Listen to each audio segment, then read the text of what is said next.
আসসালামু আলাইকুম, কেমন আছেন সবাই? আশা করছি ভালো আছেন। আলহামদুলিল্লাহ, আল্লাহর রহমতে আমিও ভালো আছি। তো অবশেষে আমি যে খাঁচাটা বানিয়েছিলাম ওইটা কমপ্লিট করে নিয়েছি। একতলা এবং দুতলা যেটাতে ছিল ওটা এখনও বাকি আছে। তো সময়ের অভাবে ওটার কাজ করতে পারছি না। আশা করছি ওটাও অতি সত্বর আমি করে নেব। আর যে দুতলা বিশিষ্ট একটি খাঁচা বানিয়েছিলাম, প্রথম তলায় আমার যে কোয়েল পাখি এবং মুরগ যেগুলা এনেছিলাম নতুন ব্রিডের ওইগুলা, এবং আর যে কোয়েল পাখিগুলো আমার মেশিন থেকে বের করেছিলাম ওইগুলা বসিয়েছি। মাশাল্লাহ, আল্লাহর রহমতে ওইগুলো অনেক ভালো আছে। তো আপনারা সবাই আমার জন্য দোয়া করবেন এবং আমার যে ফেসবুক পেজ যেটি আছে ওটা লাইক, কমেন্ট এবং ফলো করবেন।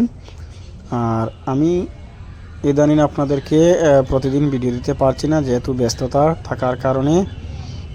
তো আশা করছি আমি আপনাদেরকে প্রতিদিন ওই যে মুরগ এবং কয়লারগুলো আছে ওইগুলার আপডেট দেবো ইনশাল্লাহ, আপনারা দেখতে পারবেন।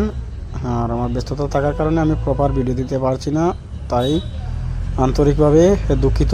তো আপনারা সবাই আমার যে পেজ যেটি আছে ওটা ফলো করবেন এবং আমার পাশে থাকবেন।